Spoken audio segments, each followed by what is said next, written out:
నేటి కవిత సాహితీమూర్తులందరికీ నా నమస్కారం. నేను అనురాధ మేలుగు హన్మకొండ నుండి. నేటి కవిత నాకు నచ్చిన కవితాంశానికి మీకందరికీ స్వాగతం, సుస్వాగతం. నేటి కవిత అంతర్జాల సమూహంలో ప్రాతోదయాన్నే నెలకు సరిపడా ముందుగా మనకు అందించిన వ్యవస్థాపకులు శ్రీదాస్యం లక్ష్మయ్య గారి అంశాలు ఎంతో వైవిధ్యభరితమైనవి మరియు వినూత్నమైనవి. ఆ అంశాలు వచ్చి రాగానే మన కవిగణం అంతా కూడా తమకు నచ్చిన అలతి పదాలతో అంత్యప్రాసలతో చక్కని కవితలను అల్లేస్తారు. మరి ఆ విధంగా వచ్చిన కవితలలో తమకు నచ్చిన కవితను ఎంచుకొని సమీక్ష అభినందన అభిప్రాయం మాలిక పంపడమే నాకు నచ్చిన కవితాంశం యొక్క ముఖ్య ఉద్దేశం. మరి ఎందుకు ఆలస్యం, ఈ వారం కూడా మనకు సమీక్ష అభినందన అభిప్రాయం మాలికలు వచ్చాయి. మొట్టమొదటగా మన గురువుగారు ఆచార్యులు శ్రీ దాస్యం సేనాధిపతి గారిదే. వారికి ప్రత్యేక కృతజ్ఞతాస్థుతులు అందజేస్తూ ఇంకెందుకు ఆలస్యం, ఆ యొక్క సమీక్ష అభినందన అభిప్రాయ మాలికలను వెంటనే చూసేద్దాం రండి. మొదటగా గురువుగారు శ్రీ దాస్యం సేనాధిపతి గారికి వారికి నచ్చిన కవిత శివరంజని వకులాభరణం గారు వ్రాసిన కవిత. వారు ఆరుద్ర పురుగు అనే శీర్షికతో కవిత వ్రాశారు. కవయిత్రి శివరంజని వకులాభరణం గారు ఆరుద్ర పురుగు శీర్షికతో వ్రాసిన కవిత నాకు బాగా నచ్చింది. నెల రోజుల్లో మాయమైపోయే గడసరి గరిగే, మెత్తగా నా మదిని దోచిన పగడపు పడుచు అంటూ ఆరుద్ర పురుగును తన అందమైన బహుమతిగా అభివర్ణిస్తూ వ్రాసిన కవిత నాకు బాగా నచ్చింది. అంశం వెలుగులో కవయిత్రి శివరంజని గారు ఆరుద్ర పురుగును అందమైన బహుమతిగా ఆవిష్కరించారు. ప్రకృతి మెచ్చి ఇచ్చిన బహుమతి అని ఆరుద్ర కార్తెలో వన్నెల వర్ణంలో అరుదించే అరుదైన అందాల రూపవతిగా ఆరుద్ర పురుగును వర్ణించారు.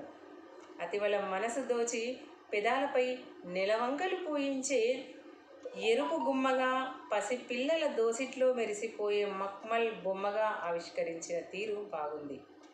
6 కాళ్లతో అలరిస్తూ పుడమి కుంకుమలు అద్దే అందాల భరిణగా, సున్నితాల సుందరీమణిగా కవయిత్రి శివరంజని గారు ఆవిష్కరించిన తీరు, ఆమె తమ కవిత పటిమను చాటుకున్న తీరు చాలా బాగుంది. చక్కని పదబంధాలు, చిక్కని భావనలు కవితకు శోభను ద్విగుణీకృతం చేశాయి. విలక్షణ అభివ్యక్తి శిల్పంలో చతురత వంటి అంశాలు కవితకు ఆభరణాలైనాయి.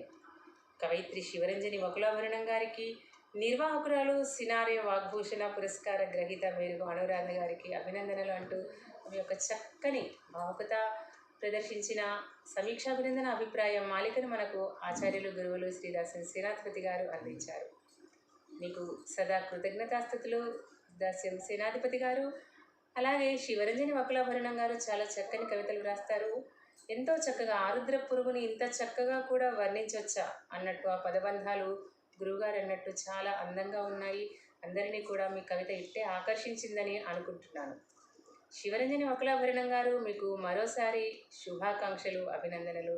అలాగే మొట్టమొదటి సమీక్షాభినందన అభిప్రాయ నాకు నచ్చిన కవితకు పంపుతున్న మన క్రమశిక్షణ వర్యులు గురువుగారు శ్రీ దాస్యం సేనాధిపతి గారికి మనసారా అభినందనలు మరియు మీ యొక్క పాదాభివందనాలు సమర్పించుకుంటూ మీకు మరోసారి కృతజ్ఞతాస్థుతులు అందజేస్తున్నాను. అలాగే ఈ వారం మనకు వచ్చిన మరొక సమీక్ష అభినందన అభిప్రాయం మాలిక దండు ఆంజనేయరాజు గారిది. వీరు కూడా క్రమం తప్పకుండా మనకు వారి యొక్క సమీక్ష అభినందన అభిప్రాయం మాలికలు పంపుతున్నారు. మీకు ప్రత్యేక నమస్సుమాంజలి దండు ఆంజనేయరాజు గారు. నాకు నచ్చిన కవితకై దండు ఆంజనేయరాజు, మాధవధార, విశాఖపట్నం నుండి. నాకు నచ్చిన కవిత వేదిక నిర్వాహకురాలైన శ్రీమతి అనురాధ మేలుగు మేడం గారికి నమస్సులతో, గురువులు శ్రీ దాస్యం సేనాధిపతి గారికి, అడ్మిన్ గారైన శ్రీదాస్యం లక్ష్మయ్య గారికి హృదయపూర్వక నమస్కృతులు. ఈ వారం నాకు నచ్చిన కవిత తిరుమలరావు గారు అనే భానుశ్రీ తిరుమల గారిది. 24 మే రోజు వచ్చిన పర్యావరణ గేయాలు అనే అంశానికి గాను వారి శీర్షిక పేరు అమ్మ కన్నా అని భానుశ్రీ తిరుమల గారు వారి పల్లవిలో అంటారు. వారు పర్యావరణ గేయాలనే అంశానికి గాను అమ్మ కన్నా అనే శీర్షికతో వ్రాసిన గేయం. అమ్మ కడుపులో ఉన్నది 9 నెలలు, ఉడమి ఒడిలో మెలిగేది మరో 100 ఏళ్ళు. పర్యావరణమే కదా మన ఊపిరి నెలవు, కాపాడుకుందాం దాన్ని అలా 100 ఏళ్ళు కాపాడుకుందాం ఇలా నిండు నూరేళ్ళు అంటూ భానుశ్రీ తిరుమల గారు వారి భావ వ్యక్తీకరణ ఎంత మధురంగా వ్యక్తీకరించారో.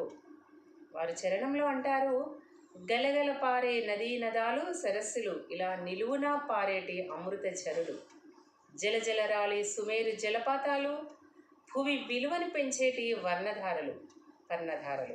ఇంకా భానుశ్రీ తిరుమల గారు అంటారు, జీవుల ఊపిరిని నిలిపే ప్రాణవాయువు నెలవులు ఇచ్ఛతో తిరుగుతూ పలు వైవిధ్య జీవరాశులు, పర్యావరణ సమతౌల్యం తూచే తక్కెడి గుళ్ళు అని. సమతౌల్యతను నిలిపే పునాదిరాళ్ళు అంటారు.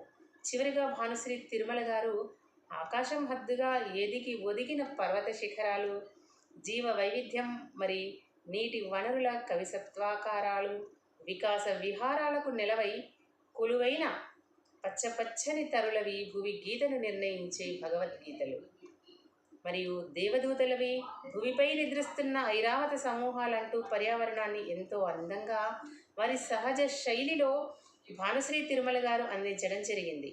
అలాగే వారి మధురమైన గొంతుతో కూడా స్వరం మనకి వినిపించడం జరిగింది. అందుకే నాకు నచ్చిన కవితగా నేను భానుశ్రీ తిరుమల గారి కవితను ఈ వారం నాకు నచ్చిన కవితా వేదికకు ఎన్నుకొని మీకు పంపించడం జరిగింది.